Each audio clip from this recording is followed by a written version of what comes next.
Մենք այս թանգարանում ենք, տուրը վերջացրեցինք, հիմա հանգիստ ես նկարեմ և ինձ և թանգարանը արդեն առանց տուրգայդի։ Space Museum ենք եկել, Տիեզերագնացության թանգարանն ենք եկել, ես տեղելի եմ եղել, նկարած ունեմ, հիմա նորից ենք եկել, առիթ ունեցանք,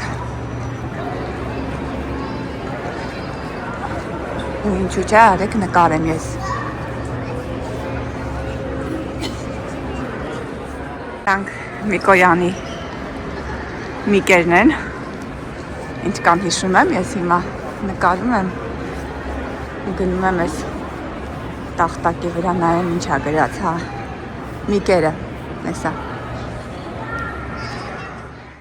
Միք 21-ը, որի կոդավորված անունը Ֆիշպեդ է, երկրորդ և երրորդ սերնդի խորհրդային թեթև գերձայնային կործանիչներ են, որը մշակել է Միկոյանի և Գուրիևիչի նախագծային բյուրոյի կողմից 1950-ական թվականների երկրորդ կեսին։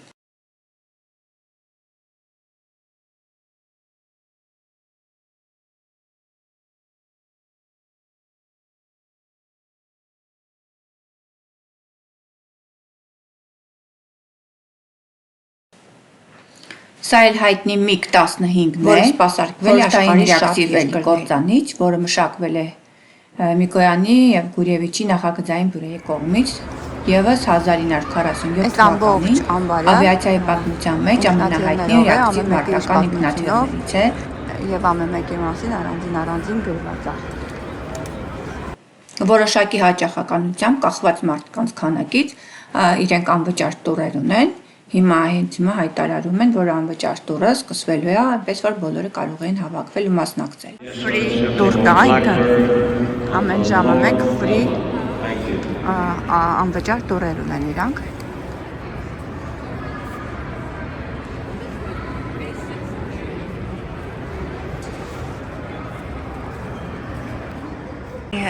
Հետաքրքիր, շատ հետաքրքիր թանգարանը, որ ամեն անգամ գալուց նոր բաներ եմ սովորում, հիմա նորից հիշեցնում են, որ երևի տուրի ժամանակն է։ Ladies and gentlemen, a free guided tour will begin in approximately 5 minutes, starting with our tour list adjacent to the SRC Blackbird of the lower level. Thank you.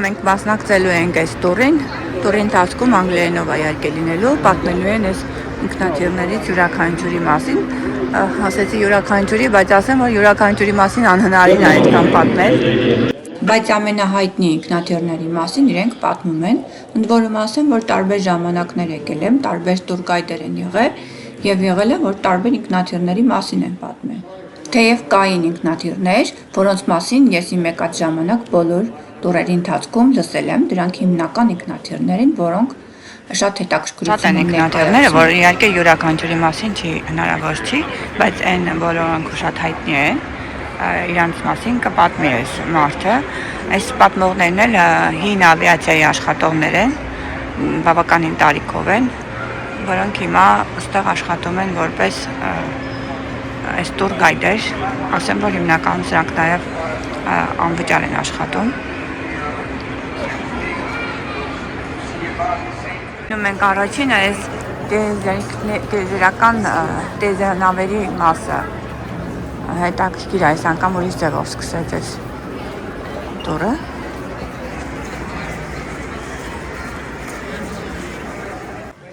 Մեր գիդը բավականին մանրամասնությամբ պատմում է Մերկուրիի այս կապսուլայի մասին, Մերկուրիի կապսուլա 15B է կոչվում։ Այս պարպուճը մեկն է այն երկուսից, որոնք մնացել են, որոնք ցույց են տալիս մեկ մարդու համար նախատեսված տիեզերանավը իր սկզբնական տեսքով։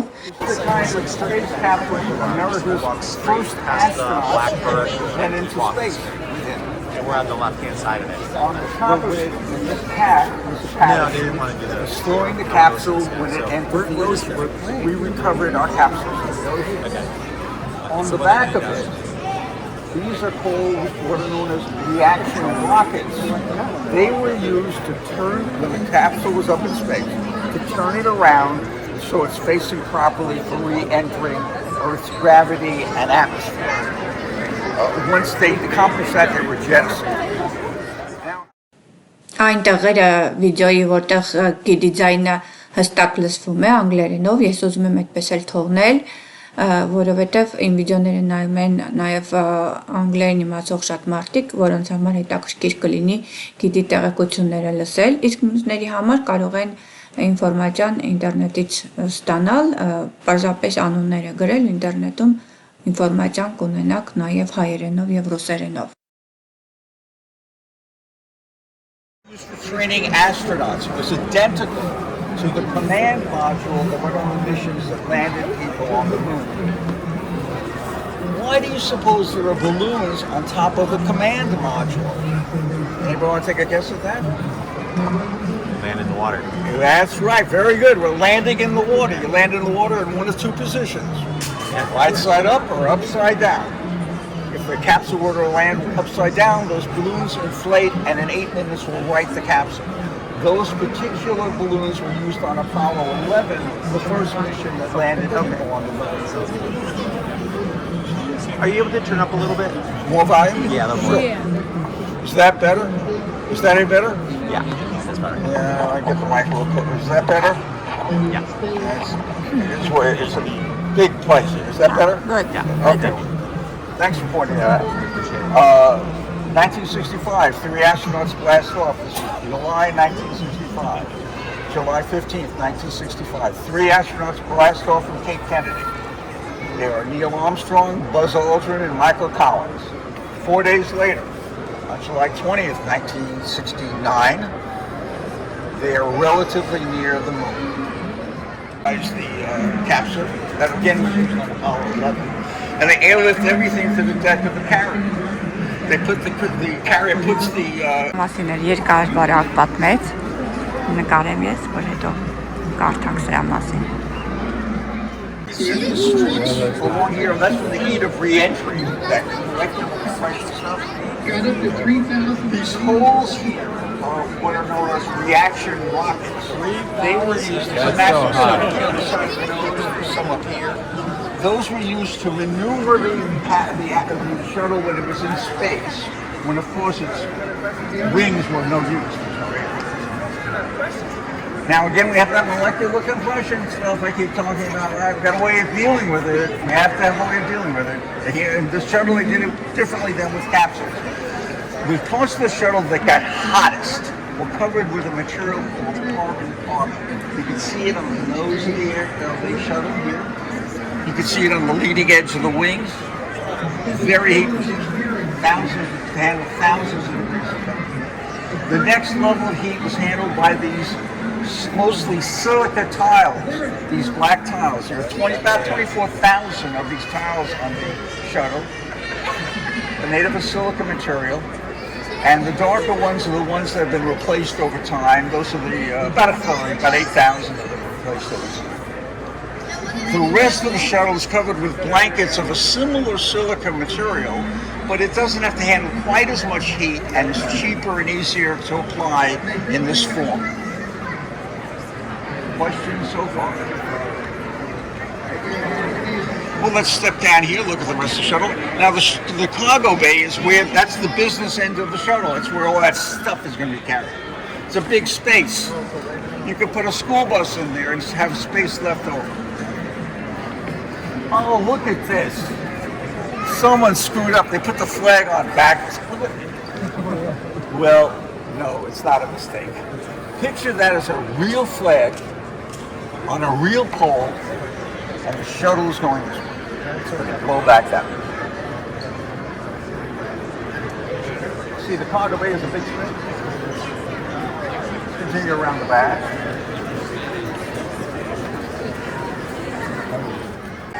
Kind of convenient.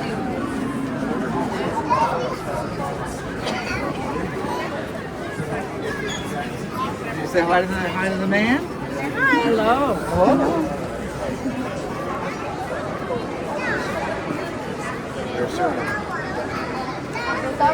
I'm calling you.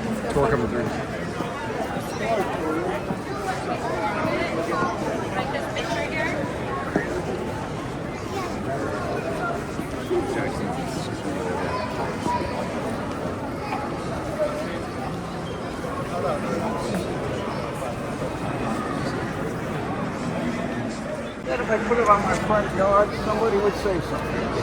It's a big thing, right? You can see the control surfaces that were used to control the shuttle when it was landing. It came in without power. It had no engine power at all. It glided in. These are the nozzles for the main engines. Here's some more reaction rockets. When shuttles blasted off, they looked like this. These two white cylinders were somehow recovered and reused.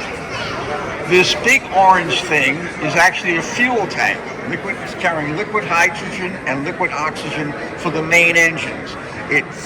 Their fuel flowed in through two ports, one here and one over there, and fueled the main engines. When the shuttle was up in space, all that fuel in that orange tank would have been used up. The tank would be dropped free at some point. It would enter Earth's atmosphere, experience that molecular compression thing I keep talking about. Most of it would burn up and be not reused. Ինչև պատմում է մեր գայդը, ես մի թետևես շրջակայքը նկարեմ։ Այս տիեզերա նավի մասին է պատմում, մենք լսում ենք, շատ հետաքրքիր ինֆորմացիա է, ասում է հարցեր ունեք տվեք։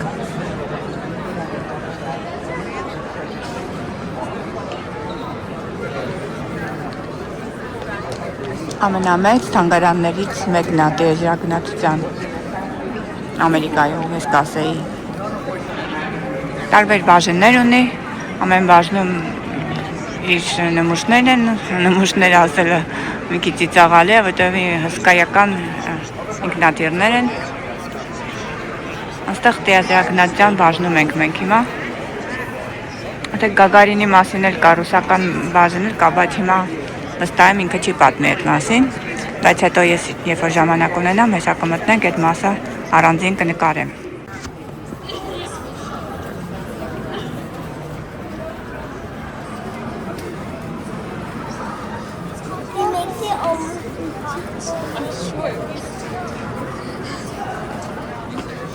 Այս տիեզերանավներ։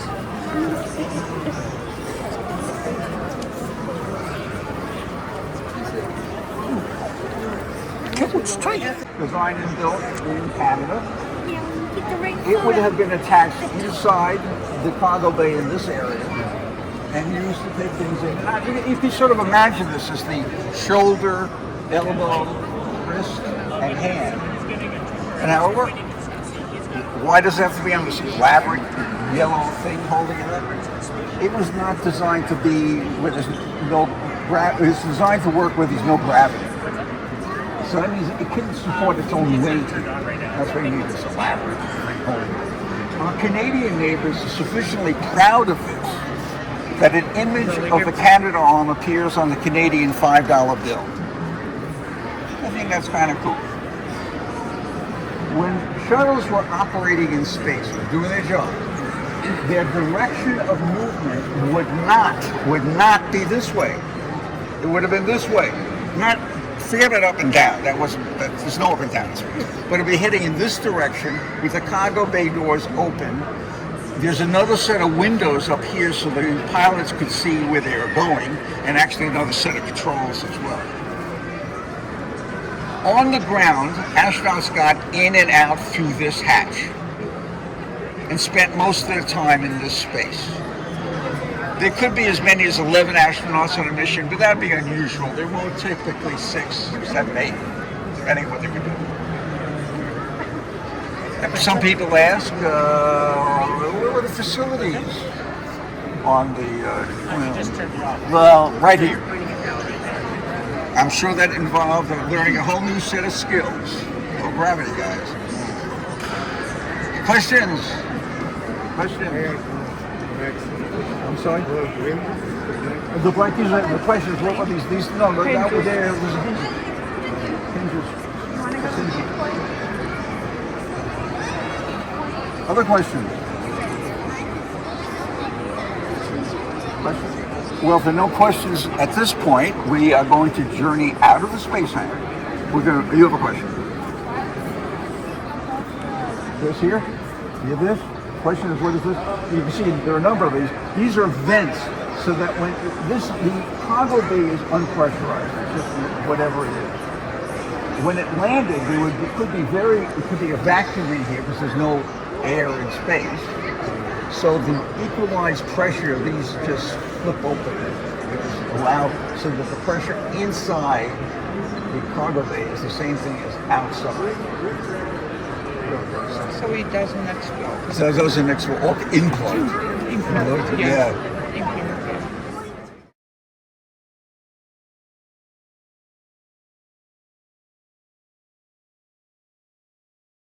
If you look around, you notice these aircraft seem to have a couple things in common. Most obviously, they have two sets of wings for the most part. And if you look really carefully, you'll notice, if you look at those wings really carefully, you realize the wings are on the whole kind of skinny, they're thin. What's going on here with these two wings, skinny, what's happening? Well, take you back in time. This is the early 1900s. Powered flight involves power. You gotta have a way of moving the aircraft along. You call that thrust. To develop lift on the wings to get the aircraft off the ground, fly. Well, this is early 1900s. There are gasoline engines like we have in our cars, but they're not very powerful. These are early versions of what we have now. So the engines might have had 60, 70, 80 horsepower. They weren't very powerful. And so you needed to have, to get enough lift to get the aircraft off the ground, you put on a second wing. You increase the amount of lift. But there's no science of aeronautical engineering. People are guessing how to do this. And they figure, it's quite reasonable, that if you put a thin wing on, it's better, because that would be more aerodynamic, cut through the air, less wind. It's perfectly reasonable, it's just not correct. Designing a wing is a very complicated thing, and they have no way of knowing that. So they made the wings very thin. So you picture you got this problem, the two wings, all right, now, and they're made of wood and fabric, everything. The airplane body and the wings, everything's made out of wood and cloth, all right, because they want to make it light, right, that's reasonable. So this way, but you got a number of problems now, because you got to attach everything together. Now, you've got a very thin wing, which doesn't allow much space for structure. And you're going to try to attach, made of wood and fabric. You got to attach this to the body of this airplane made of wood and fabric. So you wind up putting all sorts of bars and wires, braces, things to hold everything together, which adds drag. Well, then you have a heavier, more complicated airplane, two crew people, and the guy's shooting the wrong way. So it's not a great solution. All right, I got some other ideas. I got this. We'll put the guns on top of the upper wing so it shoots over the propellers off. Take care of the problem. How would you like to clear a gun jam or reload a gun? Maybe you see it up there. Yet not exactly a good idea. Okay. All right, I'm not out of ideas. The propeller I know is made of wood. So what we'll do, we'll put a steel plate on the part of the propeller where the bullets are going to strike. Protect the wood. Yeah. But then you got bullets going every which way. So, but that's where everyone is. That's where they are. Until a guy named Fokker, F-O-K-K-E, working for the Germans, Dutch guy, working for the Germans, developed a gizmo, technical engineering term, the gizmo, that attached from the camshaft of the engine to the firing mechanism, so that when the propeller blade came up and was in front of the guns, it stopped the firing momentarily. And then when the propeller blade cleared the guns, it would resume firing. And I would have, most of the time the propeller blade is not in front of the gun. So I would imagine that interruption was extremely brief, extremely fast, and probably not audible.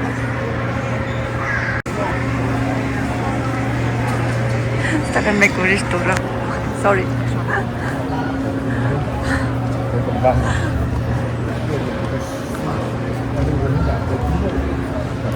Գերմանական ինքնաթիռներ են։ Չգիտեմ կպատմի այդ մասին, թե չէ։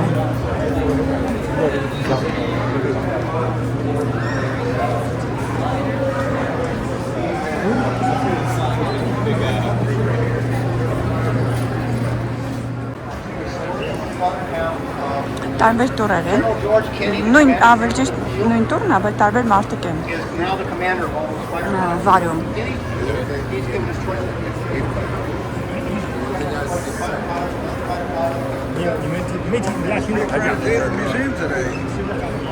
Հավանաբար այս ինքնաթիռի մասին պիտի պատմի։ Royal Air Force, British Hawker Hurricane, developed in the 1930s. First Royal Air Force airplane capable of flying 300 miles per hour in level flight.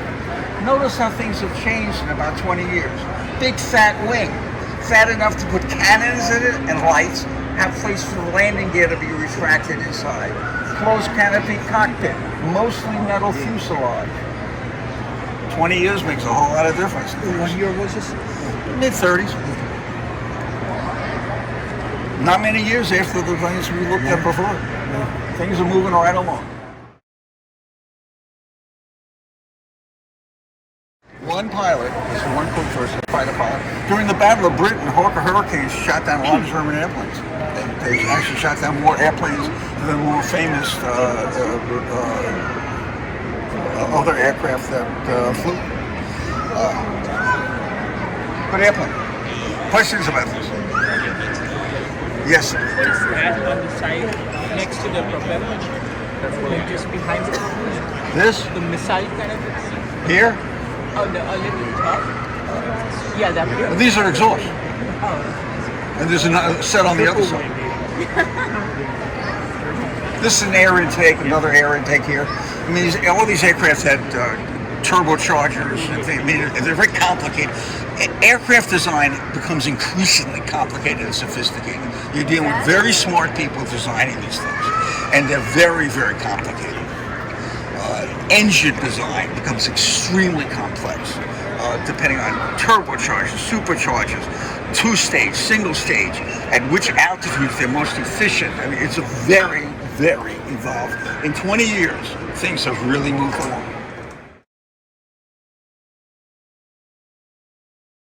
By Lockheed, that new aeronautical engineering science came out of the testing of this airplane. Excellent range, great speed, heavily armored, and its guns were different than on other airplanes.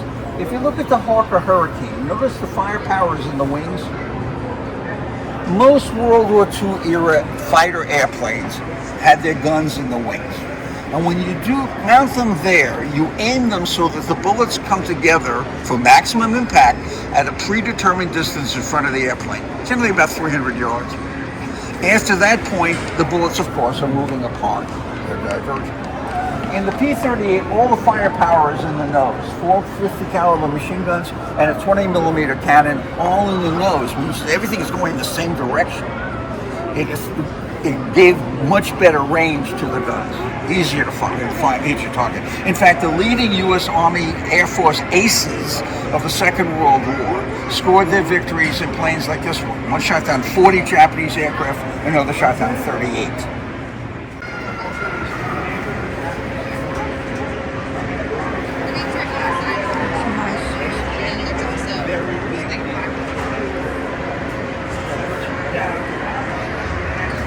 Այս ինքնաթիռի մասին էր նոր պատմում ինձ թվում է։ Around New Guinea, when the U.S. Navy intercepts a Japanese transmission that tells us Admiral Yamamoto will be doing an inspection tour in the area. We know his flight schedule. We know where he will be and when he will be there.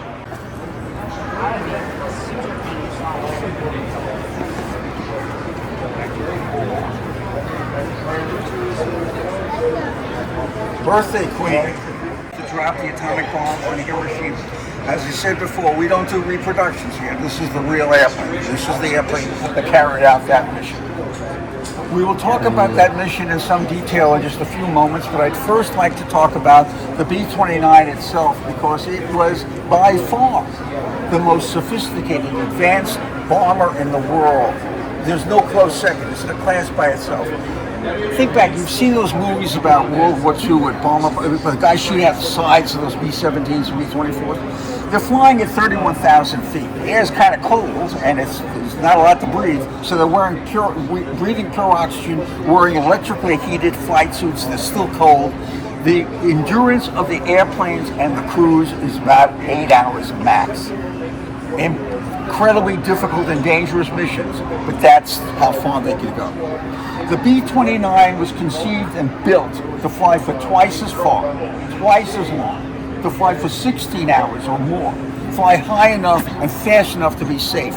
You can't expect crews to be breathing pure oxygen and wearing electrically heated flight suits for 16 hours. It's not realistic. You had to give them a heated, pressurized environment. The B-29 was the first bomber to have heat and pressurization. It was more streamlined than any plane, more aerodynamic than any plane built up to that time. It has the same drag as a B-17, which is half its size. It can fly at over 30,000 feet, carry heavy bomb load. Now this is a modified B-29. For the atomic bomb missions, they were changed. Regular B-29s would have had gun turrets on them. Those balls with guns sticking out. One would have been here, one on the back bottom, two on top, front and back. But it's a pressurized environment. No one is in with the guns. The guns are sealed. They're fired by remote control. That triggers actually an electric switch to fire the guns. But wait a second. How would they be aimed? The gunners aren't in with the guns. One gunner is the bombardier. He's sitting up here. The other gunners are in positions behind the wing.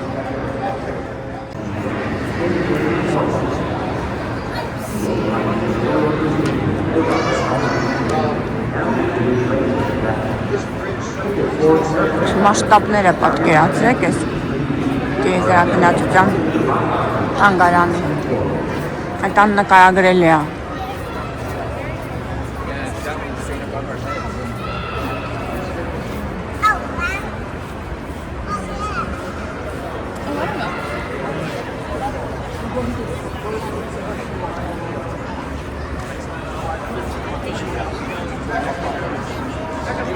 Super luxury flying. There are sleeper berths on this air.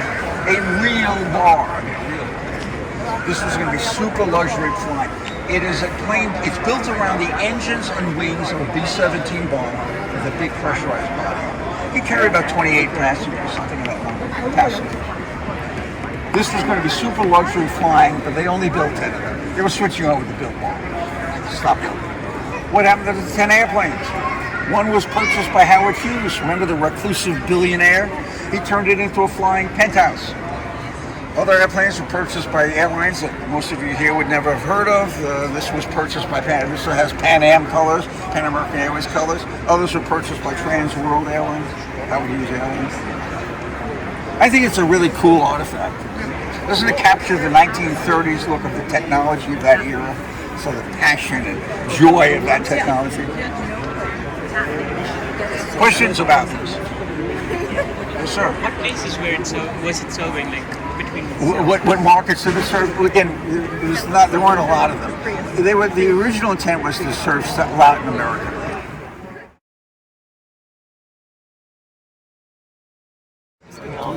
It says Boeing 707 on the tail. Duh. Well, it actually isn't a Boeing 707. That's false. It's actually the Dash 80. It was the prototype, the precursor to the Boeing 707. 1952, the management of the Boeing Aircraft Company decides that there's $14 million of the company's own money to build a large multi-engine jet airplane. They figure there are two potential markets for such an airplane. One market they figure is the U.S. Air Force, which is starting to fly jet bombers and trying to refuel them in flight with World War II era piston-powered airplanes. Not a good match in speed. So the Pauline figures the Air Force could use it to a tanker, and they will, right? The KC-135, the tanker variant of this airplane, is still flying around, tanking up other airplanes. But to make back their investment, Boeing also had to sell the airplane to U.S. airlines to carry people, and that was going to be a tough sell.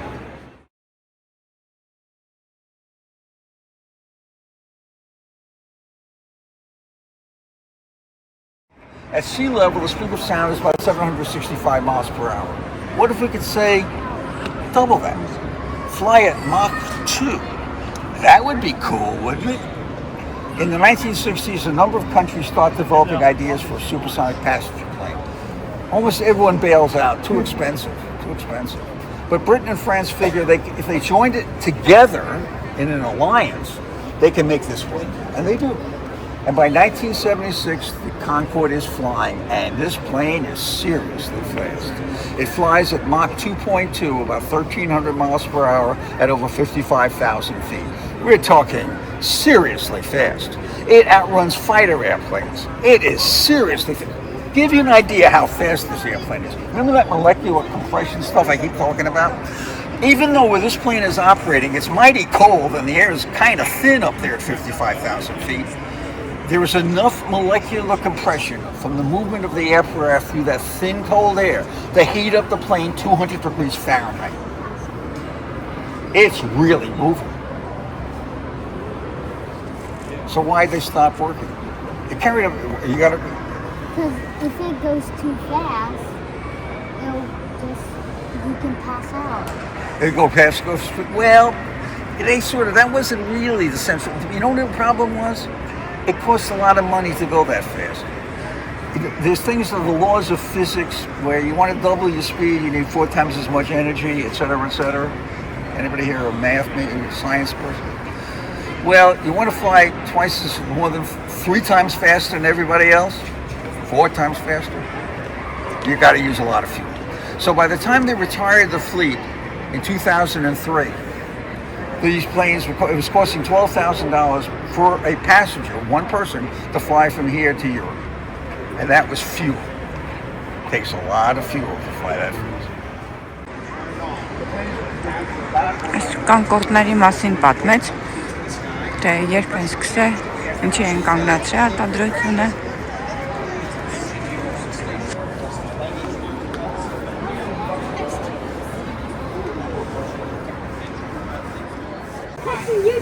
And they went on the Concorde. And then they did the Queen Mary back. Those ladies wore their long gowns.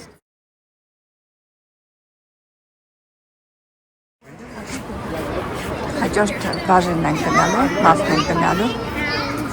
Ամեն մի մասում հետաքրքիր մի քանի հետաքրքիր ինքնաթիռներ են ընտրվում, դրանց մասին սկսում են պատմել հայտնի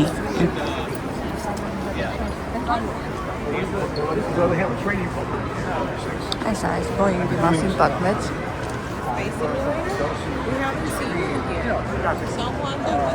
Այն դիմացինի մասին պատմեց, որ Ճապոնիայի վրա ռումբ է գցել, բավականին մանրամասն պատմեց. Ես իհարկե ամբողջը չեմ կարող նկարել, որովհետև դա ժամեր է տևելու. Փոքր հատվածներ փորձեցի նկարել.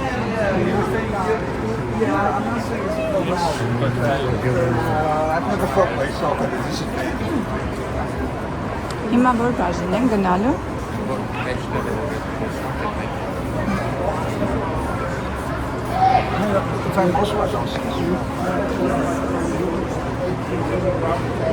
This is a P-47 Thunderbolt, one of the other great fighters for the Second World War, US Army Air Force fighters. These were called invasion strikes, British and American airplanes. For about 6 months before the invasion of Normandy and 6 months after were painted with these to help distinguish them from German airplanes. Big, heavy, tough airplane, a lot of armor plate. We were talking about that before. A lot of armor plate. You flew out in the P-47, good chance of coming home. They could take a lot of beating. Over here, we have a bunch of German airplanes. Big last, how come you all these have all these German airplanes? You win Germany. wars, you get stuff. Գերմանական։ This is a Focke-Wulf 190, one of the great German fighters, arguably the most effective German fighter of the Second World War. This is a Heiko 219. This is a radar, a 6-foot airplane. This is a radar antennae. Two-person crew. First airplane to have an ejection seat.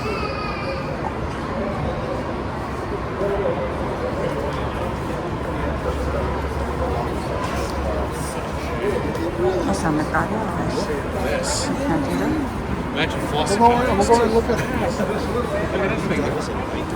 Japanese airplane called the Aichi Saran.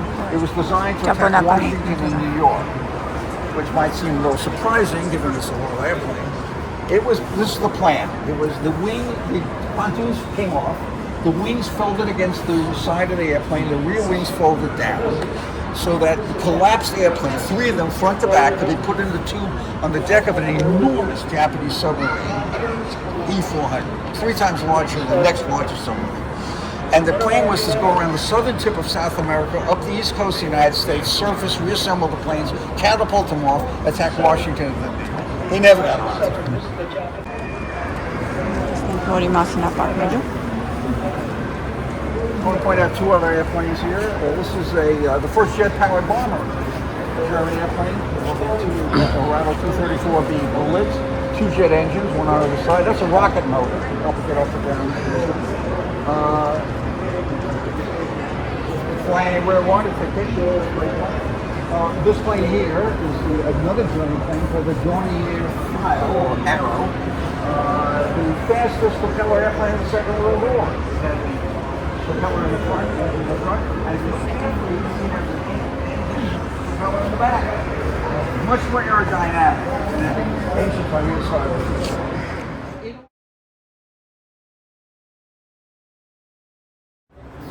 That would be like going through a food process. Big spinning propeller. The Germans thought it was. In the rear of the airplane is held on with explosive bolts. So in an emergency, the pilot would manually open his canopy, blast off the tail of the airplane, fire it. Այս ամենամեծ ինքնաթիռը մոտավորում ուզում գնա, սև թռչուն է կոչվում, առանց սրա սովորաբար տողերը չեն ավարտում, կամ չեն սկսում, որտեղ շամպանան մտնում է ծրագրի մեջ։ Այս սև թռչուն է կոչվում այս ինքնաթիռը, շատ հայտնի ինքնաթիռներից են, կերձայնային։ Behind me is the SR-71 Blackbird, the world's fastest airplane. In 1990, this airplane, this one right here, was over Los Angeles International Airport, and an hour and 4 minutes later, it was here. You don't miss the meal service on that kind of flight, do you? It's a spy plane. It carries no weapons, no guns, rockets, missiles, bombs, none of that. It's a spy plane. It's a reconnaissance plane. It all sorts of sensors on it. But it's going 1,000 miles per hour faster than the Concorde. It's going at Mach 3.2. That's the unclassified number. Mach 3.2 at 85,000 feet. Now, I mentioned that the Concorde flying at Mach 2 or so heats up 200 degrees Fahrenheit. This plane's flying 1,000 miles per hour faster. It got a lot hotter. The hottest parts of this airplane at speed were over 600 degrees Fahrenheit. Hotter than a self-cleaning oven in your home. And some parts of the aircraft are over 1,000 degrees. That means everything about it had to be special. Take the windscreen in front of the pilot, 2-person crew, pilot and a navigator electronics officer. The windscreen in front of the pilot is 2-inch thick quartz, but it heated to 600 degrees, which meant that the pilots had to wear special gloves because they might inadvertently touch the windscreen and burn themselves. The airplane could not be built of aluminum because aluminum would melt. The airplanes were built mostly of titanium with a little bit of carbon fiber. We built about 50 of these airplanes, but we have very little titanium in the United States. Where did we get that titanium? Russia. We smuggled it in from the then Soviet Union, like something out of a spy novel. The paint on the airplane is special paint. No, you can't get it at Home Depot. It's not, even on special order, they won't get it. It's special paint. It can withstand very high temperatures, but it does two other things. It absorbs heat from the body of the airplane and allows it to dissipate. And it reduces the radar reflections of the airplane. Everything is special. Notice the tires back here are kind of silver colored. That's not a fashion statement. They're that color because they've been impregnated with aluminum to make them more heat resistant. Not on takeoff and landing, but when they're tucked up inside the airplane, back here by the engines, probably 1,000 degrees or more. Regular tires would explode. Notice the airplane is very long. It's a foot longer than the Enola Gay. Again, carries no weapons, only a two-person crew. That's a series of fuel tanks. Carries 85,000 pounds of fuel, but it can't be regular jet fuel. Regular jet fuel would explode. It's an exotic fuel called JP7, much higher flash point. All right, Eric, tell me, how come this plane can fly so fast? Oh, people say, must have really powerful engines. That must explain it, really powerful engines. Well, not really. Yes, it had two powerful engines, two 34,000-pound thrust engines, but the airplane's very heavy. I mentioned it carries 85,000 pounds of fuel plus the weight of the aircraft. It's heavy. And so on a power-to-weight ratio, it isn't an especially powerful airplane. So the engines wouldn't explain it. All right. Look at the shape of this airplane. Look how sleek it is. It's just sleek. Yes, it is, indeed. But tell me, who would design an unsleek fighter airplane, say? They're all sleek. So, I wouldn't explain it either. Okay, what does explain it? And what explains it is this thing here. I would call it a cone, wouldn't you? Now, aeronautical engineers call it a spike. I don't know. It's called a spike. Now, I have to back up and give just a little bit of background information. If you look at it turns out that there are no exceptions. No jet airplane that can fly at supersonic speeds can allow supersonic air to enter the engine. Of course, it would destroy the engine. If you looked at the air intakes of the Concorde, say, or the air intakes of military airplanes that can fly at supersonic speeds, you'll see they all have generally a vane or door or something that automatically opens and closes to regulate the speed of the air that enters the engines. But everything's special on the SR-71. The spikes, there's one on either side, of course. The spikes do that job, but they do it in a special way. I'm gonna have to ask you to use your imaginations a bit here.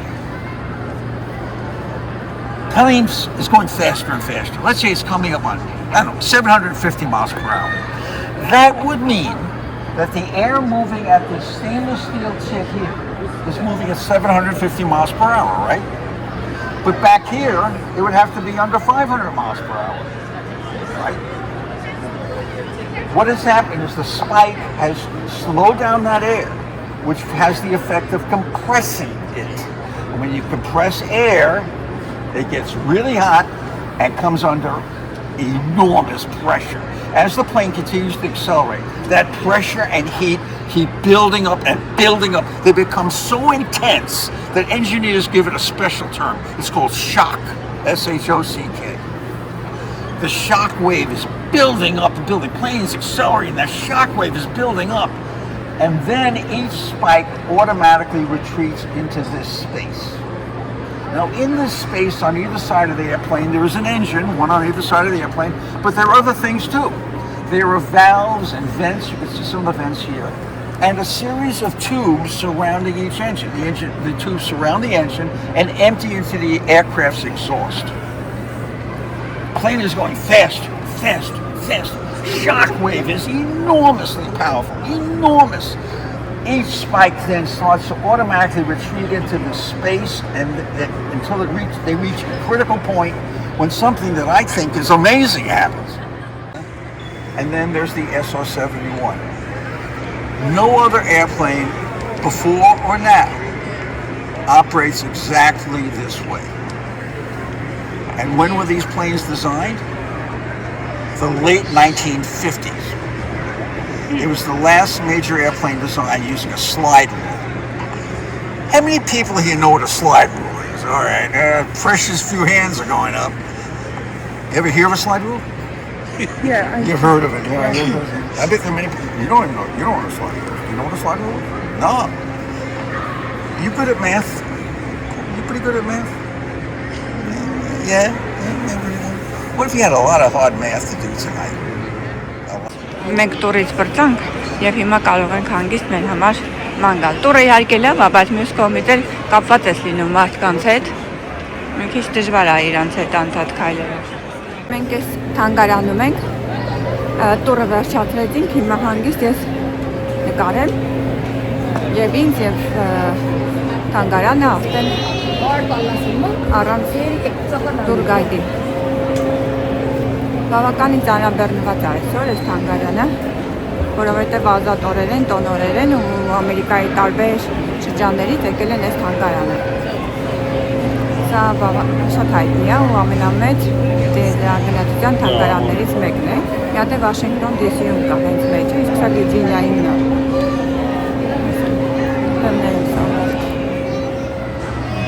Ինքնաթիռների մոդելներն են, այսպես ասած, որը եղել են։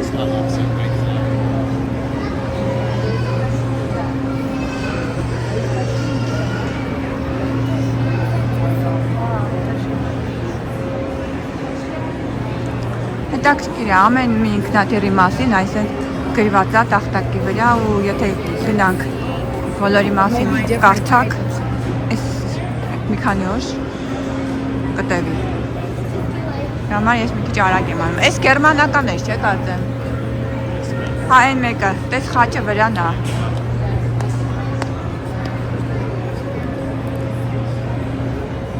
Նայ։ Այ հա, հեսա կնայենք, այ այս մեկը Germany-ա կարծեմ։ Գրված է այստեղ երբ ա եղել, երբ ստեղծվել իր խարակտերիստիկան, հա, բնութագիրը։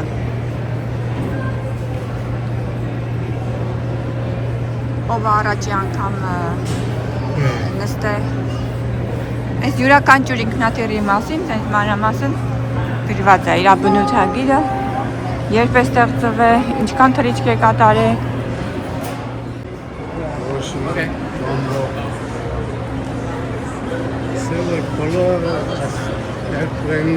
Ասա, բոլորը ինքնաթիռները իրական ինքնաթիռներ են, հարցրեցինք, իրանք տենց էլ պատասխանեցին։ Մտնենք սենց էլ ենք։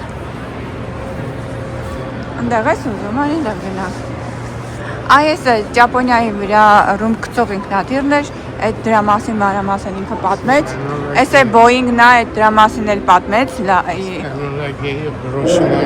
Հիրոսիմայի վրա է ռումբը գծել։ Այս մեկը ուրիշ էր, հա, այս մեկը ուրիշ էր, այս մեկը էս էր։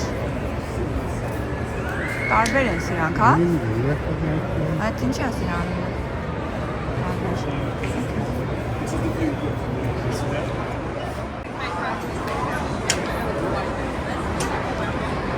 Ստեղ չենք եղել, չէ։ Այս մասը չենք եղել, չէ։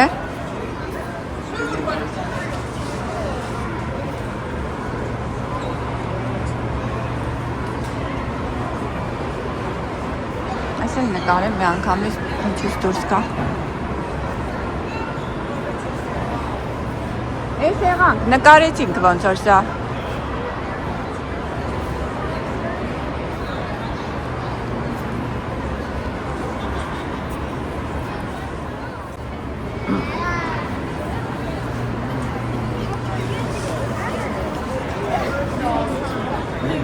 Այս սրանք էին գերմանական ինքնաթիռները կարծեմ, տես նշանն է հետևի, տես սրանք պատերազմի ժամանակ են երևի նաև եղել։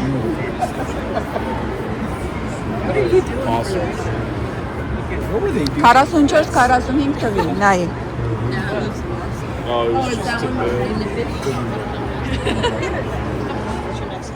Այն տեսեք այս ինքնաթիռները իրանց գույնով հենց պահպանել են, չեն ներկել, մնացել է նույն վիճակում, ինչ որ եղել է։ Օй, սա ճապոնական կլինի, հելնայի անունը, Կաուսակի, Japan, 44 թվին։ Սրանք են շատ կեղտոտություններ արել, հա, շատ վայրակ թռիչքներ են արել։ որ վախեցել են։ Կինոներին որ նայում ես, ճապոնական ինքնաթիռները որ ոնց են լինում։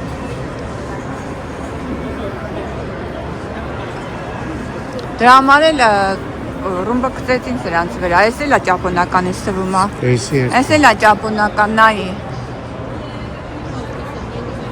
Ես հիշում եմ սովետի ժամանակվա կինոներ կան, պատերազմի ժամանակ։ Այս ինքնաթիռները տենց նայում էի, ես միշտ հետաքրքիր։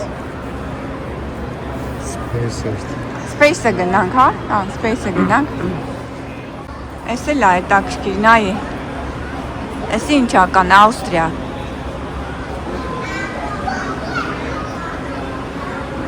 Երկիրը, իր չափերը, իր նայ այս քանի ամեն ինչը գրած է, բնութագրում է։ Միշտ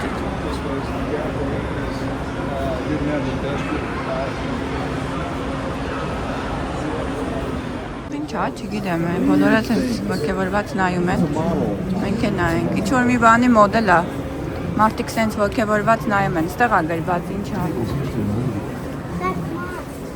Այս է, այս սրա։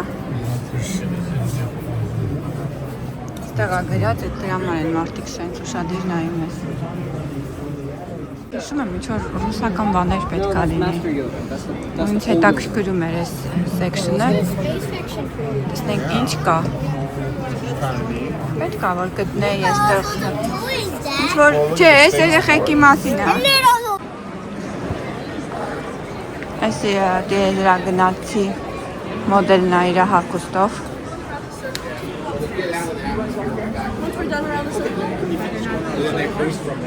There's a bunch of stuff over there.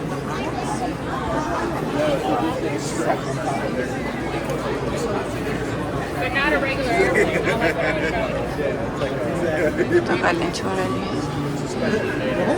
Տիեզերագնացության վերաբերվող նյութեր են, բայց ես սա չեմ ման գալիս հիմա։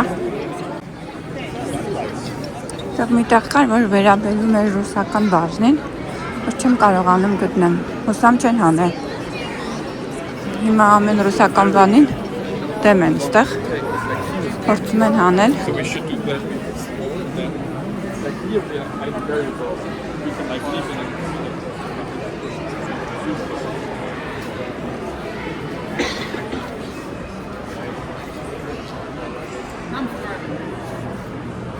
Ստեղ էլ մոդելներն են։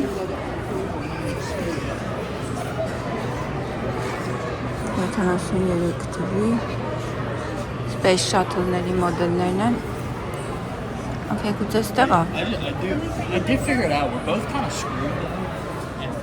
Իսկ թվում է ես սա էի ման գալիս։ Այստեղ գրված է ռուսական ինչ պետք է լիներ, ստեղ մի հատ հիշում եմ, որ Soviet Union, այսա 4-րդ օրինակ արես։ Sputnik 1957 թվի մեդալներն են։ Russian սովետական ժամանակների մեդալները, որ նվիրված է Տիեզերագնացության, այս է հետաքրքիր։ Ստեղ կան։ Այս մեդալներն են հիմնականում։ Խառն են դրել։ Այն մեկը օրինակ հաստատ Գագարինն է, այս մեկը։ Ապրիլ 12-ի։ Սովետական ժամանակների փիներ, Soviet Union ժամանակների փիներ, նշանների նման բաներ են, որոնք այսօր հիմա դրել են ստեղ։ Ասի կարելի է այստեղ կարդալ։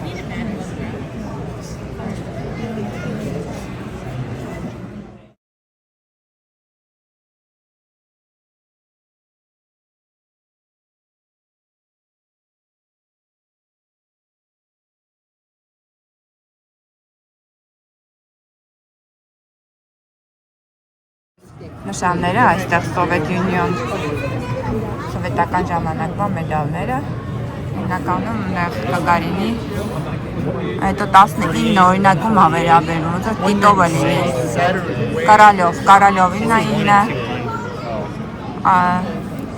հիմնականում Յուրի Գագարինն է այն 8-րդը հաստատ ռուս չի Կոպեռնիկոսն է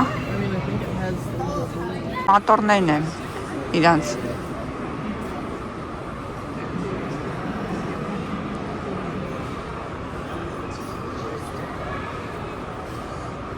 Ինչ ուզեք կարող եք ստեղ գտնել, ինչի մասին ուզեք, այսինքն ոչ թե ինչի մասին, այլ ամեն ինչ տիեզերագնացության մասին կարող եք ստեղ հետաքրքիր ինֆորմացիա գտնել, նմուշներ գտնել։ Այս էլ է հետաքրքիր, թե ինչեր են օգտագործել այնտեղ կարծեմ տիեզերքում սափրվելու այս space shuttle-ներում ինչ են օգտագործել։ Դե երկարատև ժամանակ մնացել են, մազ են կտրել, խնամել են իրանց, փորձել են այս ուստեղ պետքա որ իրանց ուտելիքների մասին լինի։ Okay, սա է ուզում։ Նայեք, իրանց կոֆե է գրած ռուսերեն։ Կանապյում քրիմ։ Այս հերթով բոլորի մասին գրած է իրանց ինչ է ներկայացնում։ Տիեզերագնացության թանգարանում ենք Ամերիկայում, Վիրջինիայում ամենամեծ տիեզերագնացության թանգարաններից մեկում, որտեղ հիմա այն բաժնում ենք, թե ինչ են օգտագործել իրանց հետ տիեզերագնացները որպես կերակուր այն ժամանակներում իհարկե, եւ հիմնականում տեսնում ենք ռուսերեն գրված ճաշատեսակները կան։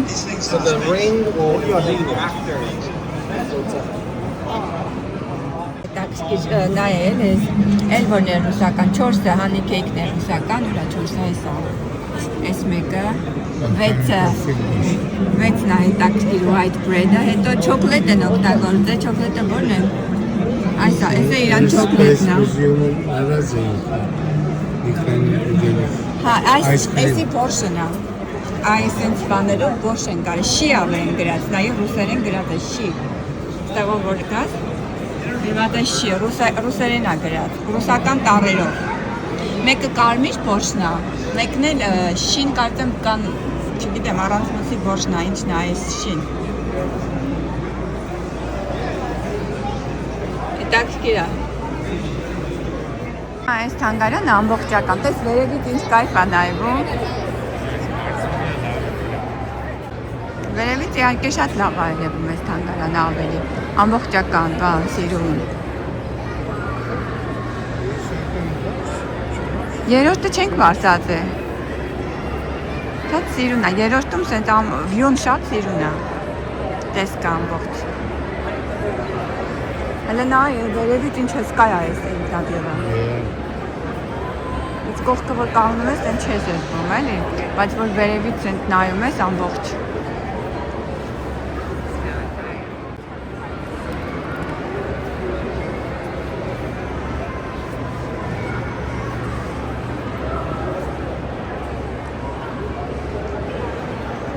Չէ, մենք վերևը չենք ել, հաստատ, երկրորդն ենք ել։ Սա թանգարանում վերևի, ամենավերևի հարկում ենք, ու այս ամենավերևի հարկից նայեք ինձ սիրուն է լևում է ամբողջ այս թանգարանը։ Նայեք այս ամբողջ թանգարանը վերևից։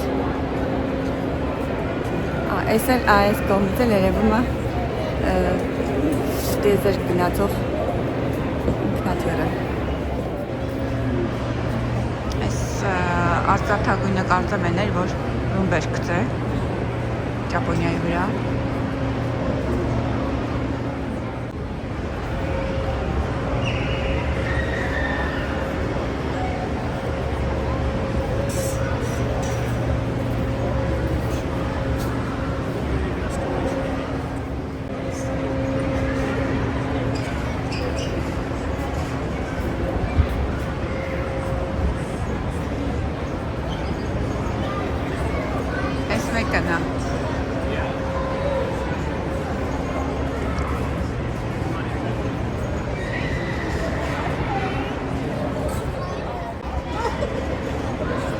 Գունեղ են ստեղիլները։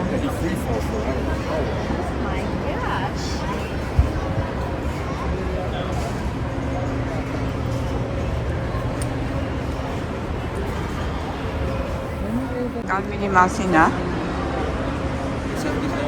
Նկարը։ Այս կարմիրը ու այս կարմիրը։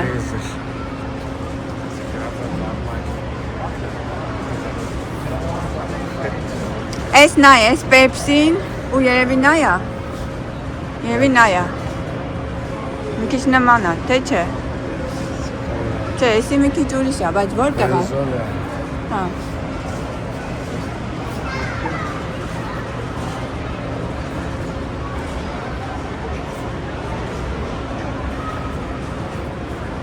Այ էսա, նայ, սա է։ Հանձոն։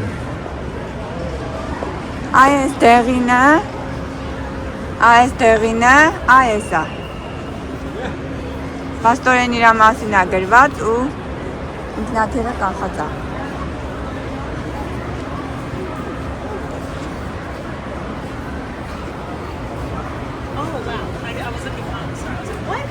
Սա պիտի գտնենք որն է։ Երևի են մեկն է, հա, էնա։ Այ էսա։ Իսկ էս կապույտը, այս մեկը, ես էլ մի տեղ ստեղ է։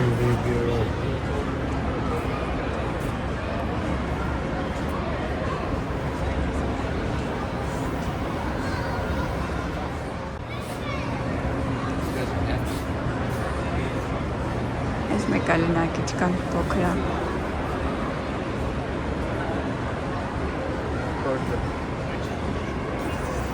Այստեղ կնստեիր օրինակ Գևոր։ Կդայ կնստեիր մի տեսակ ոնց որ հեծանիվը թռնի վերև։ Այդ ինձ զգացողություն է։ Հենց դա կամ մի բան լինի ուր ես հեծանիվը ընկնում է գոնե ընկնում ես գետին ոտը տա ջարդում ես որ ընկար всё վերջ։ Էս է, ճիփը։ Հա, էսը կոնկորդն է, հա։ Այս այդ կոնկորդն է, որի մասին պատմեցին երկար բարակ, հիմա վերևից ենք ուղղակի նկարում։ Հələ սրան նայի։ Հələ էս ինչ կամպս, թևերը երկար է, հա, բայց ինքը բան է։ Էս փոքրը։ Էրոբիլ։ Ու էս էլ ինքն է։ 34 թվի ինքնաթիռ է, 37 թվին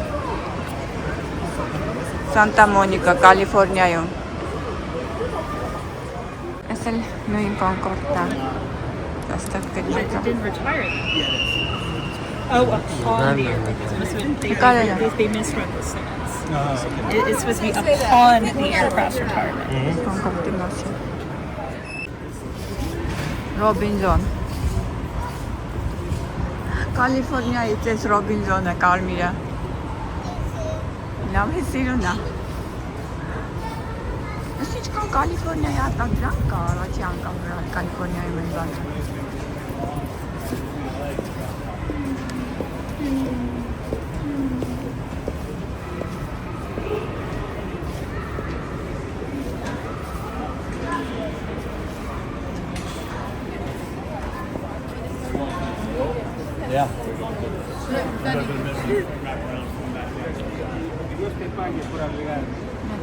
Այստեղ նայում տեսնեմ ճիշտ եմ հիշում Տեքսասը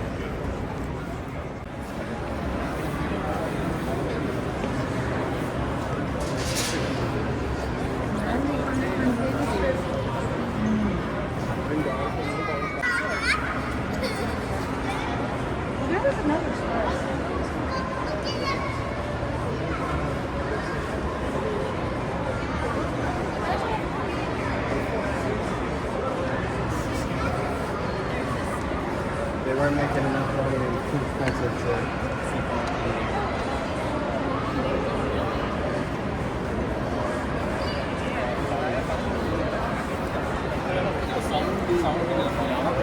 Աղա այս մյուսն է լնայենք Ստեղ մի հատ փոքր կա մի հատ նայում ես է դա ինչ որ ես փնտրում էի թե չէ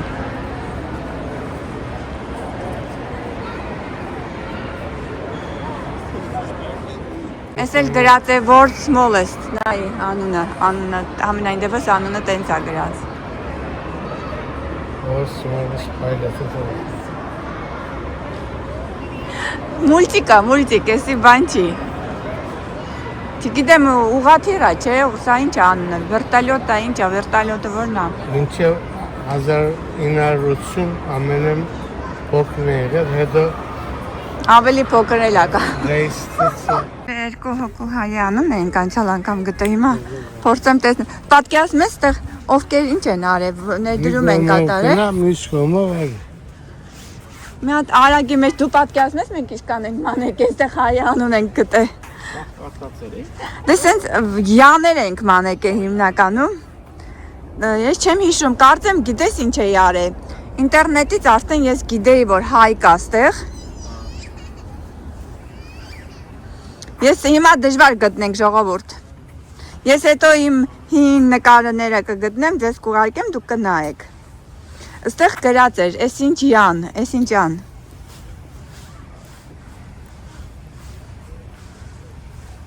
Մեջտեղի մասերում էր կարծեմ։ Բայց այն ժամանակ ես հիմա ապշած եմ, ոնց է եղել, որ մենք գտել ենք էդի։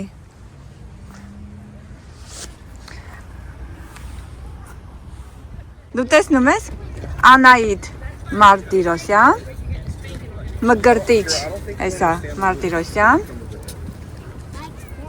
Նենսի Արփենիկ Մարտիրոսյան։ Տեսար, որ գտանք։ Այստեղ գտանք պատահական էլիս հայերի ազգանները, որոնք ներդրում են ունեցել են ֆինանսական Airspace մուզեյումի զարգացման գործում։ Մկրտիչ Մարտիրոսյան, Անահիտ Մարտիրոսյան, Նենսի Արփենիկ Մարտիրոսյան։